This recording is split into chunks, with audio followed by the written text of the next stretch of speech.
আজকে আমরা একটি বই সম্পর্কে জানবো, সেটা হচ্ছে এক নজর কোরআন। আপনাদের মধ্যে অনেকে হয়তো বইটি সম্পর্কে ইতিমধ্যে জেনে গেছেন এবং বইটি আপনারা চাইলে কিন্তু রকমারি থেকে কিনতে পারেন, এবং আমরা আজকের এই বইটি থেকে কিছু পড়ে দেখব যে আসলে বইটিতে কি রয়েছে, লেখক বইটিকে কিভাবে সাজিয়েছেন, এবং আসলে কি আমরা এই বইটি কিনে উপকৃত হতে পারি কিনা। তো আজকের এই ক্লাসে, আজকের এই ভিডিওতে আপনাদের সবাইকে স্বাগতম। সবাই ভিডিওটি দেখতে থাকুন, আর আসুন আমরা দেখি যে বইটিতে আসলে কি রয়েছে। আসুন আমরা শুরু করি। তো প্রথমেই আমরা দেখতে পাচ্ছি এখানে রয়েছে সূরা ফাতিহা। তো বইয়ের শুরুতেই সূরা ফাতিহা সম্পর্কে যে কথাটি রয়েছে সেটি হচ্ছে নাজিলের ধারাবাহিকতা, তথা কোন সূরার পর নাজিল হয়েছে তা বিবেচনায় এটি পঞ্চম সূরা। এর আগে সূরা মুদ্দাসসির ও পরে সূরা লাহাব নাজিল হয়েছে, অর্থাৎ এই সূরাটার আগে সূরা মুদ্দাসসির ও পরে সূরা লাহাব নাজিল হয়েছে। এবং এর পরেই আমরা যে বিষয়টি দেখতে পাই সেটি হচ্ছে তারতিব ফিল মুসহাফ। তারতিব ফিল মুসহাফ কি? বর্তমান কোরআন মাজিদের বিন্যাস অনুযায়ী এটি একেবারে পয়লা সূরা। শুরুতে আনার কারণ, এই সূরাতে অল্প কথায় তুলে ধরা হয়েছে পুরো কোরআনের নির্যাস বা সার কথা। তো এখান থেকে আমরা জানতে পারি যে সূরা ফাতিহাটা কেন আসলে একদম প্রথমে আসলো, সূরা ফাতিহা কোরআনের শুরুতে কেন আসলো। কারণ এখানে কোরআনের নির্যাস রয়েছে, কোরআনের সার কথাটুকু রয়েছে। তো এক নজরে কোরআন এই সেগমেন্টে আমরা যেটা দেখতে পাচ্ছি সেটা হচ্ছে সূরাটা হচ্ছে মাক্কি যুগের, অর্থাৎ সূরাটা মাক্কি যুগের শুরুতে নাজিল হয়েছে। এই সূরার আয়াত রয়েছে 60টি, সূরা নাম্বার হচ্ছে 1 এবং সূরাটা মাক্কি।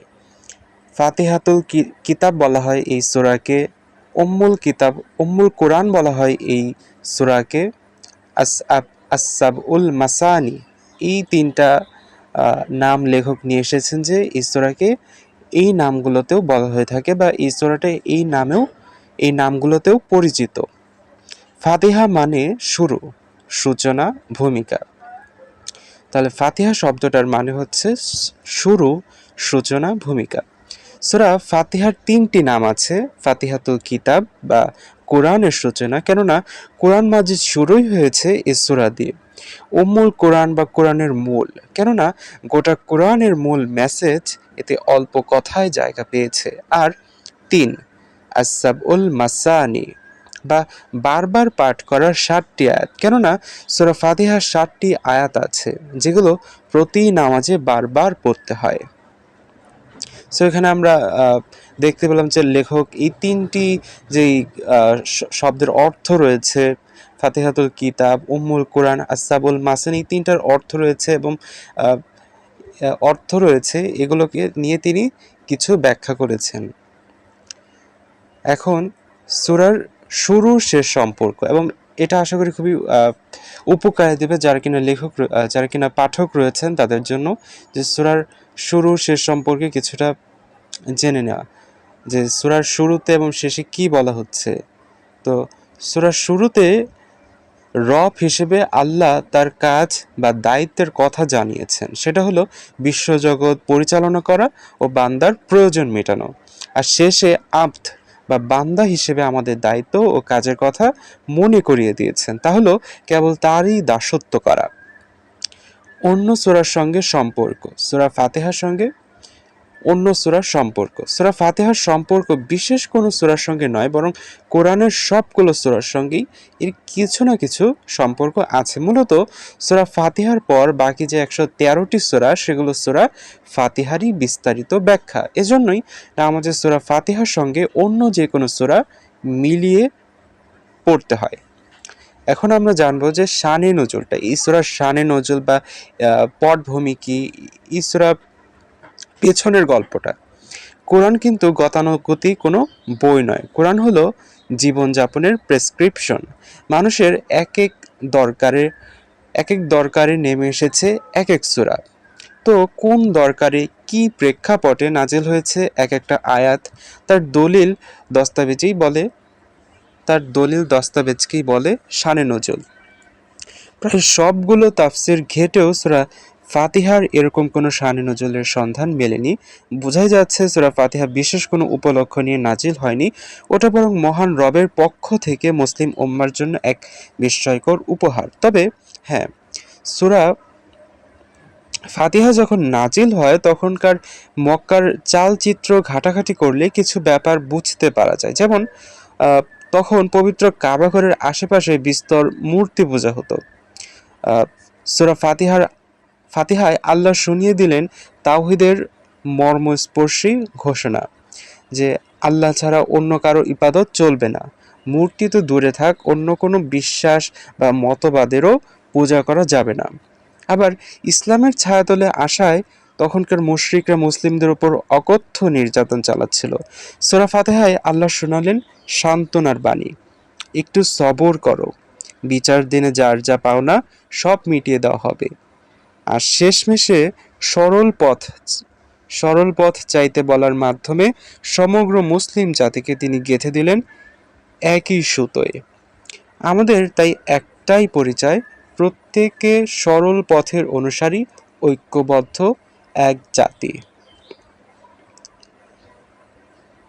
এবং এরপরে যে সেগমেন্টটি রয়েছে আমরা দেখতে পাচ্ছি সেখানে হচ্ছে সূরাটাকে লেখক তিনটি ভাগে নিয়ে এসেছেন, তিনটি অংশে আমাদেরকে দেখিয়েছেন। সেটি হচ্ছে ফার্স্টে তিনি রেখেছেন যে আল্লাহ, প্রথম অংশে আল্লাহ নিজের পরিচয় দিয়েছেন। প্রথম অংশে আল্লাহ তার নিজের পরিচয় দিয়েছেন। এই সূরায় আল্লাহ প্রথমেই তার নিজের পরিচয় তুলে ধরেছেন। এবং আমরা যদি এর পরের অংশটা দেখি, এর পরের অংশে আল্লাহ ও বান্দার কথা বলা হয়েছে সূরায়। মাঝের অংশে আল্লাহ ও বান্দার মাঝে যে চুক্তি তা মনে করিয়ে দেওয়া হয়েছে এবং শেষে বান্দার কথা বলা হয়েছে। তো এই সূরার ফজিলত আসলে কি? কোরআনের সবচাইতে মর্যাদাপূর্ণ সূরা। নবীজি এক সাহাবীকে বললেন, আমি তোমাকে কোরআনের সবচেয়ে মহিমান্বিত একটি সূরা শেখাবো। সেই সূরাটি হলো সূরাতুল ফাতিহা। বুখারী ৪৪৭৪। রোগের চিকিৎসা। রাসূল সাল্লাল্লাহু আলাইহি ওয়াসাল্লাম বলেন, সূরা ফাতিহা সমস্ত রোগের চিকিৎসা। উজ্জ্বল আলো। একবার জিবরাইল আলাইহিসসালামের সঙ্গে বসেছিলেন নবীজি। এমন সময় আসমানের একটি দরজা খোলার আওয়াজ শোনা গেল।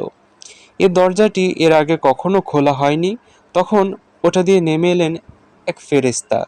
নবীজি সালাম দিয়ে বললেন, হে আল্লাহর নবী নবীজিকে সালাম দিয়ে বললেন, হে আল্লাহর নবী, দুটো আলোর সুসংবাদ গ্রহণ করুন। যে আলো দুটো শুধু আপনাকেই দেওয়া হয়েছে, আপনার আগের কোনো নবীকে দেওয়া হয়নি। একটি হলো সূরা ফাতিহা আর অন্যটি সূরা বাকারার শেষ কয়েকটি আয়াত। ওখান থেকে একটি হরফ পাঠ করলেও বিনিময়ে আপনাকে প্রতিদান দেওয়া হবে। এরপরই লেখক নিয়ে এসেছেন কজ অ্যান্ড ইফেক্ট একটি পার্ট। এবং এই অংশে আমরা যেটা দেখতে পাচ্ছি সেটা হচ্ছে বিশ্বজগৎ নিয়ে আপনি যত বেশি চিন্তা ভাবনা করবেন আল্লাহ তাআলাকে তত বেশি চিনতে পারবেন।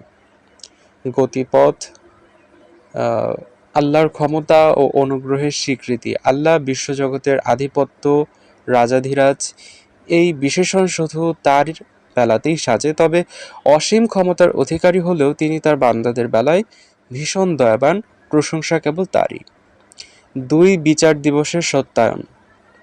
একমাত্র আল্লাহই এই বিশ্বজগৎ সৃষ্টি করেছেন, তিনিই তার বান্দাদের আলো বাতাস পানি জুগিয়ে যাচ্ছেন, আর তিনিই কিয়ামতের দিন বান্দার সকল কাজের হিসাব বুঝে নেবেন।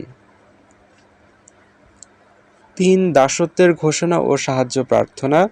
মহামহিম এই রবের সামনেই কেবল মানুষ মাথা নোয়াতে পারে আর সাহায্যও চাইতে পারে শুধু তার কাছেই। সঠিক পথের দিশা তার কাছে, সাহায্য চাইতে হবে, তিনি যেন আমাদের সঠিক পথের দিশা দেন, সেই সাথে বিপদ থেকে যেন আমাদেরকে দূরে সরিয়ে রাখেন। সো এখানে আমরা আরও একটি বিষয় দেখতে পাচ্ছি, সেটা হচ্ছে সেন্ট্রাল থিম। সেন্ট্রাল থিম বা কেন্দ্রীয় বিষয়টা কি? কেন্দ্রীয় বিষয়টি হচ্ছে পূর্ণাঙ্গ প্রার্থনা, সর্বশক্তিমান আল্লাহর কাছে সঠিক পথ ও সফলতা চাওয়া। এরপর লেখক কেস স্টাডি নামে একটি পয়েন্ট রেখেছেন এবং এখানে সূরা ফাতিহার ফাতিহায় গোটা মানব জাতিকে ৩ দলে ভাগ করা হয়েছে। বলা হয়েছে যে সূরা ফাতিহায় গোটা মানব জাতিকে ৩ দলে ভাগ করা হয়েছে। সঠিক পথ প্রাপ্ত, এদের জ্ঞান আছে ও সে অনুযায়ী কাজও করে নবী, রাসূল, সিদ্দিক, শহীদ ও সৎ বান্দাগণ। সো এরকমই কিছু বিষয় আপনারা এই বইটিতে পাবেন। ওভারভিউ অংশ রয়েছে এবং রয়েছে রিফ্লেকশন, তাতাব্বুর যেটাকে বলা যায়, এবং আরও অনেক গুরুত্বপূর্ণ কিছু বিষয় রয়েছে, যেমন কিছু শব্দ জানতেই হয়, একটি সেগমেন্ট তিনি রেখেছেন, কিছু অংশ শব্দ জানতেই হয়। এবং এখানে তিনি খুব যে শব্দগুলো কিনা আমাদেরকে জানতে হয় এবং জানা থাকলে কোরআনটা পড়তে আরও সহজ হয়, বুঝতে সহজ হয়। এবং তিনি এর মাধ্যমে আসলে আমাদেরকে কোরআনের কিছু শব্দের সঙ্গে পরিচয় করিয়ে দিচ্ছেন, যেমন আল্লাহ, রহমান, রহিম, ইবাদত, এই শব্দগুলোর সঙ্গে তিনি আমাদেরকে পরিচয় করিয়ে দিচ্ছেন এবং এগুলোর কথা লিখেছেন। সো এভাবেই তিনি কোরআনের যে সূরা, পুরো যে কোরআনটা রয়েছে এর সার নির্যাসটুকু আমাদের জন্য লেখক নিয়ে এসেছেন, এবং আশা করা যায় যে, এবং বলা যায় যে এর থেকে যারা কিনা পাঠক রয়েছেন তারা কোরআনকে বুঝতে বা কোরআন পড়তে তাদের জন্য অনেক সহজ হবে। তারা কোরআনটা যখন কিনা বুঝে পড়ার চেষ্টা করবেন, তখন এই যে বইটা এটা তাদেরকে অনেক সহায়তা করবে, তাদের কে আরও সমৃদ্ধ করবে, তাদের জ্ঞানের জগৎকে আরও সমৃদ্ধ করবে। তো আজকের ভিডিওটি এই পর্যন্ত। যারা কিনা এতক্ষণ পর্যন্ত যুক্ত ছিলেন তাদের সবাইকে ধন্যবাদ।